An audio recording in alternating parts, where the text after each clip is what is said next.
समस्त मात्र शक्तियों भाई बंधुओं सादर जय श्री कृष्ण।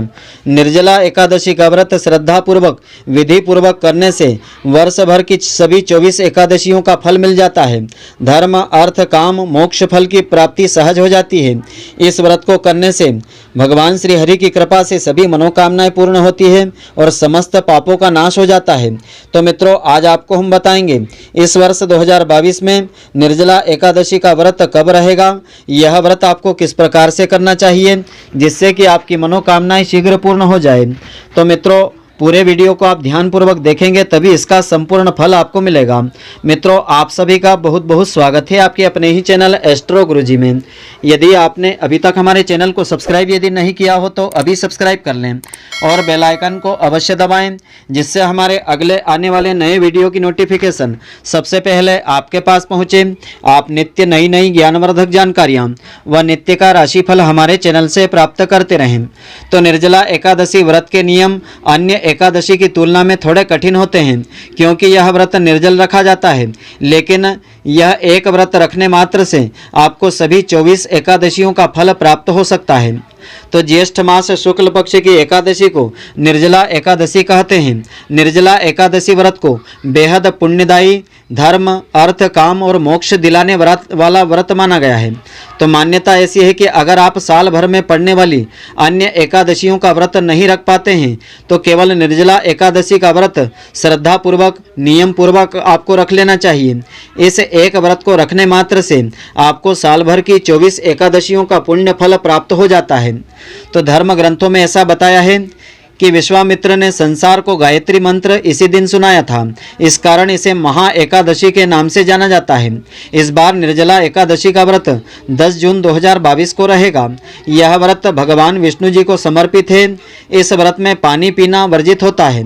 तो माना जाता है कि जो भी व्यक्ति इस व्रत को विधि पूर्वक श्रद्धा पूर्वक रखता है उसके पूर्वज उससे संतुष्ट होते हैं और आशीर्वाद देते हैं। तो आइए अब हम जानते हैं निर्जला एकादशी व्रत से जुड़ी कुछ खास बातें। इस व्रत का महत्व धर्म ग्रंथों में इस प्रकार से बताया है। निर्जला एकादशी व्रत सभी मनोकामनाएं पूर्ण करने वाला व्रत है। इस एक एकादशी का व्रत सभी तीर्थों की यात्रा करने और सभी प्रकार के दानों को करने से भी कहीं ज़्यादा बताया है। भगवान वेदव्यास जी ने इस व्रत का महत्व कुंती पुत्र भीम को बताते हुए इस व्रत को सद्गति प्रदान करने वाला व्रत बताया था। इस एकादशी को भीमसेनी एकादशी के नाम से भी जाना जाता है।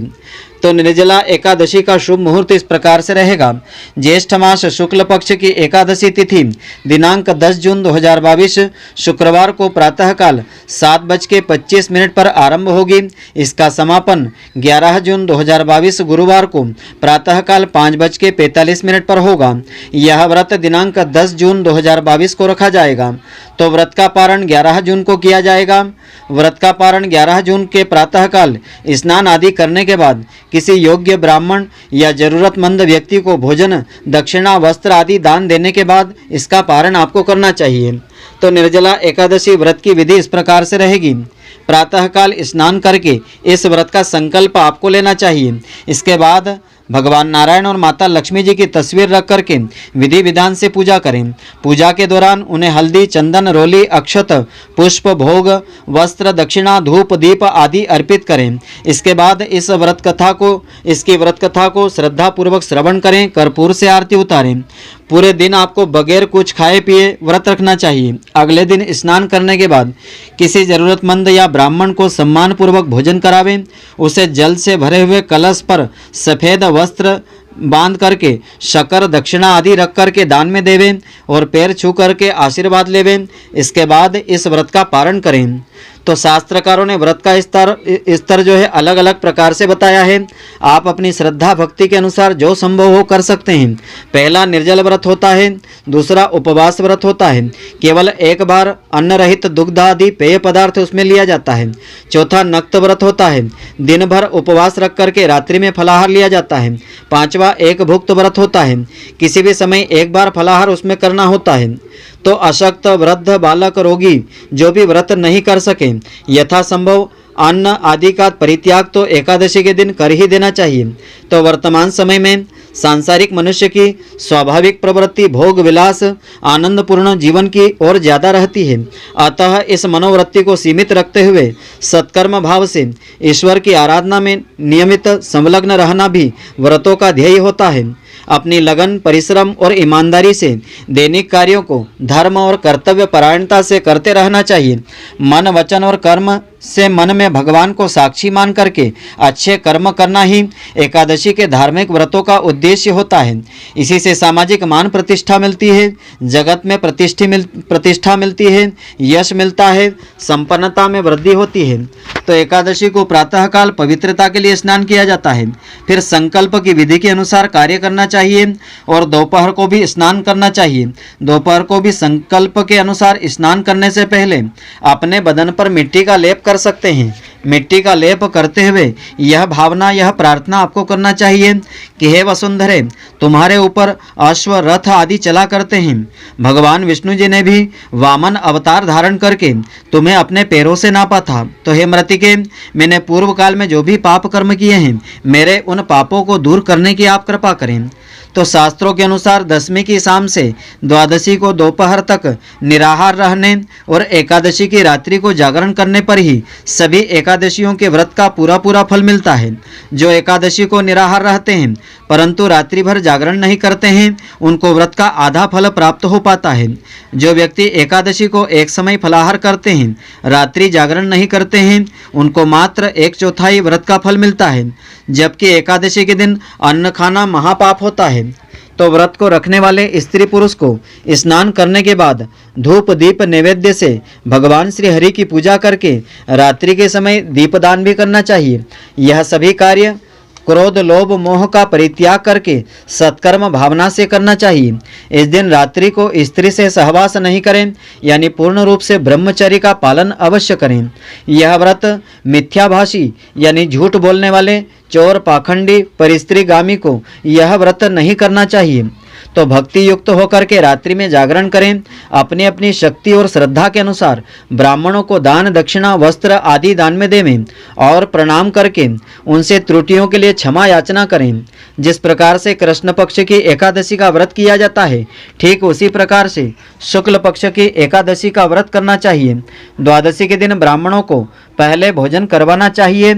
जो ऐसा करने में असमर्थ हो तो ब्राह्मण को भोजन के निमित्त कच्चा सीधा सामान मंदिर में या सुपात्र ब्राह्मण को एक अच्छी थाली में सजा करके देना चाहिए। हरिवासर में पारणा करने का निषेध होता है। तो एकादशी के व्रत करने वाले मनुष्य यदि सभी नियमों का पालन श्रद्धापूर्वक करें तो वह व्रत उन्हें पूर्ण फलदायी सिद्ध हो जाता है और एकादशी का पूरा फल उन्हें मिलता है।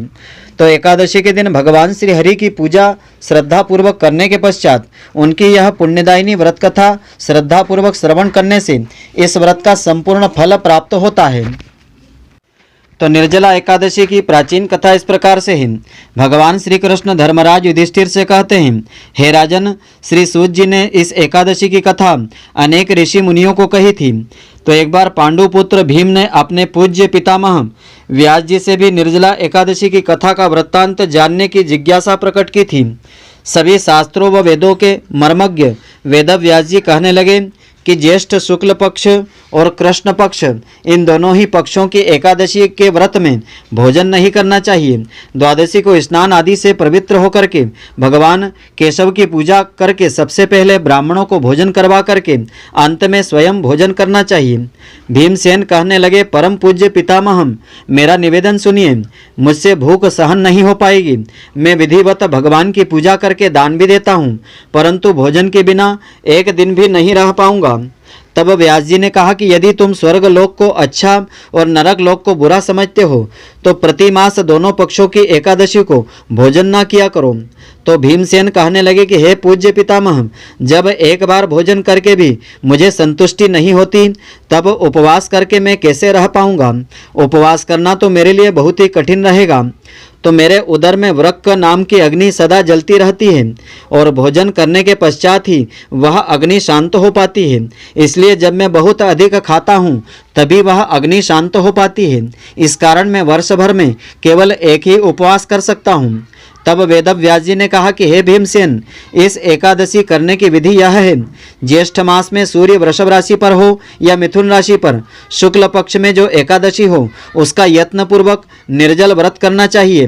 अर्थात वृषभ और मिथुन संक्रांति के सूर्य में ज्येष्ठ मास की शुक्ल पक्ष की एकादशी रहती है, जिसे निर्जला एकादशी कहते हैं।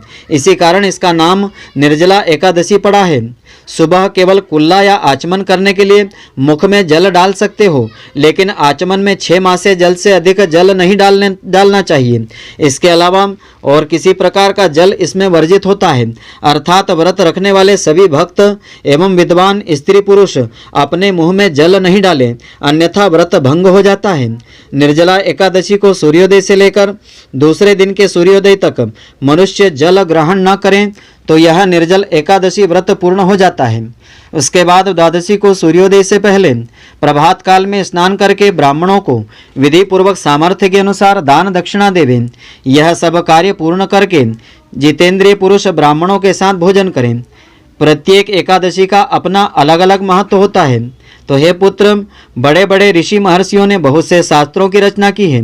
यदि कलयुग में मनुष्य उन पर आचरण करे तो अवश्य ही मुक्ति मिल सकती है। तो शास्त्रों में पुराणों का सार है, जिसमें दोनों पक्षों की एकादशियों के व्रत को करने का महत्व बताया है। श्री वेदव्यास जी के वचन सुन करके भीमसेन भयभीत हो गए और कांपते हुए कहने लगे कि मैं क्या करूं, मास में 2 व्रत तो मुझसे नहीं होंगे। तब वेदव्यास जी ने कहा कि पुत्र, फिर 1 वर्ष में 1 एकादशी का व्रत तो कर सकोगे। भीमसेन ने स्वीकृति पूर्वक अपना शीश हिलाया। भीमसेन बोले, हाँ, वर्ष में 1 व्रत करने का प्रयत्न करूंगा। यदि व्रती एकादशी को सूर्योदय से लेकर द्वादशी को सूर्योदय तक जल ग्रहण न करे अर्थात निर्जल रहे तो उसे सारी एकादशियों के व्रत का फल प्राप्त होता है। इस निर्जला एकादशी का फल 1 वर्ष की संपूर्ण एकादशियों के फल के बराबर होता है। उस दिन ओम नमो भगवते वासुदेवाय इस मंत्र का उच्चारण करके गौदान करना चाहिए। इस प्रकार वेदव्यास जी की आज्ञा अनुसार भीमसेन ने इस व्रत को किया। इसीलिए इस एकादशी को भीमसेनी या पांडव एकादशी भी कहते हैं। निर्जल व्रत करने के पूर्व भगवान का पूजन करके संकल्प लेना चाहिए। इस दिन जल से भरा हुआ घड़ा वस्त्र से ढक करके स्वर्ण आदि के दान के साथ योग्य ब्राह्मण को देना चाहिए। इससे व्रत करने वालों को करोड़ पल स्वर्ण दान का फल मिल जाता है। निर्जला एकादशी के व्रत से मनुष्य के सारे पाप नष्ट हो जाते हैं। अंत समय में वह विष्णु लोक को प्राप्त हो जाता है। जो व्यक्ति इस दिन अन्न खाता है वह भगवान विष्णु की कृपा और पुण्य लाभ से वंचित रहता है।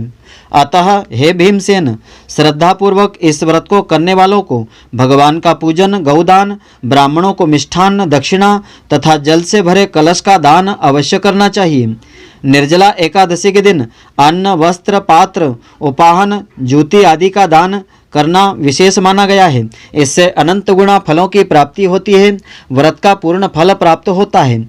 यह जो कथा है ब्रह्म वैवर्त पुराण में उद्धृत की गई है। तो मित्रों, इसमें फलाहार का विधान इस प्रकार से है। इस दिन आम यानी केरी का सागार प्रातःकाल ले सकते हैं। दूध, आम और उससे बने हुए पदार्थ, अन्य फल आदि आप ले सकते हैं। तो मित्रों, आशा करता हूं कि आपको हमारी यह ज्ञानवर्धक जानकारी पसंद आई होगी। यदि आपको पसंद आई हो तो आप हमारे वीडियो को लाइक व शेयर अवश्य करें। धन्यवाद। जय श्री कृष्ण मित्रों, फिर मिलेंगे।